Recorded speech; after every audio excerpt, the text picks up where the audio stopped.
আসসালামু আলাইকুম, সবাই কেমন আছেন? আজ আমি আপনাদেরকে রান্না করে দেখাবো খুবই মজার গ্রাম বাংলা স্টাইলের লাউ দিয়ে বুটের ডাউল। আশা করি আমার আজকের এই রেসিপিটি আপনাদের ভালো লাগবে।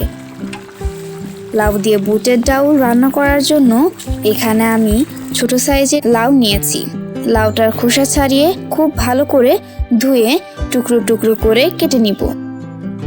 লাউটা কেটে নেওয়ার আগে অবশ্যই পানি দিয়ে ধুয়ে নিতে হবে। আর নিয়েছি 1 কাপ বুটের ডাউল। চলে যাব রান্নায়। রান্না করার জন্য হাঁড়িতে বুটের ডাল সেদ্ধ করতে দিচ্ছি।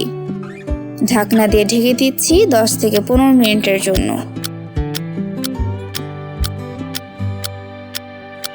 ডাউল সিদ্ধ হয়ে গিয়েছে। এবার হাঁড়িতে দিয়ে দিচ্ছি 2 টেবিল চামচ পরিমাণ মাস্টার্ড অয়েল। দিয়ে দিব 1 কাপ পরিমাণ পেঁয়াজ মরিচ কুচি,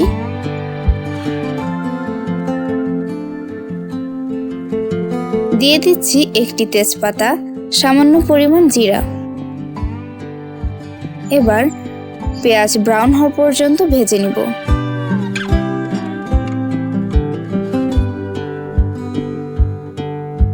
এবার এর মধ্যে দিয়ে দিচ্ছি 1 চা চামচ আদা রসুন পেঁয়াজ বাটা মিক্সড। দিয়ে দিচ্ছি 1 চামচ হলুদের গুঁড়া, 1 চামচ সজের গুঁড়া এবং 1 চা চামচ শাহি জিরার গুঁড়া। দিয়ে দিচ্ছি স্বাদ মতো লবণ। এবার এই মশলাগুলোকে খুব ভালোভাবে কষিয়ে নিব। কষিয়ে না হয়ে গেলে দিয়ে দিচ্ছি সেদ্ধ করে রাখা বুটের ডাউল। এবার বুটের ডাউলটি 5 মিনিট কষিয়ে নিব।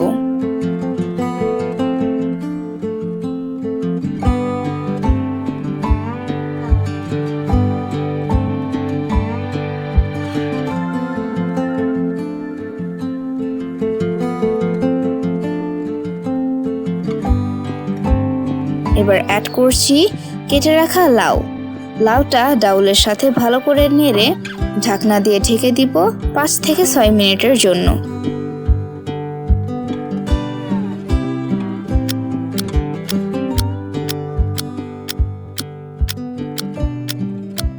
ফিরে আসলাম 5 মিনিট পর। দেখতেই পাচ্ছেন লাউ থেকে পানি ছেড়ে দিয়েছে। এবার ভালো করে বেশ কিছুক্ষণ নেড়ে চেড়ে দিয়ে দিচ্ছি 1 কাপ পানি। এবার আবার ঢেকে দিব কিছুক্ষণের জন্য।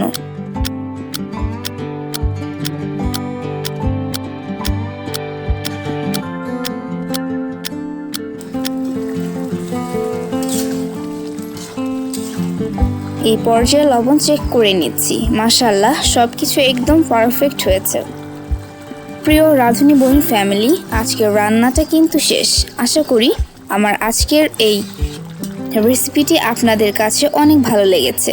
ফিরে আসবো অন্য কোনো মজাদার রেসিপি নিয়ে। আজকে এখানেই বিদায় নিচ্ছি। ধন্যবাদ সবাইকে। আল্লাহ হাফেজ।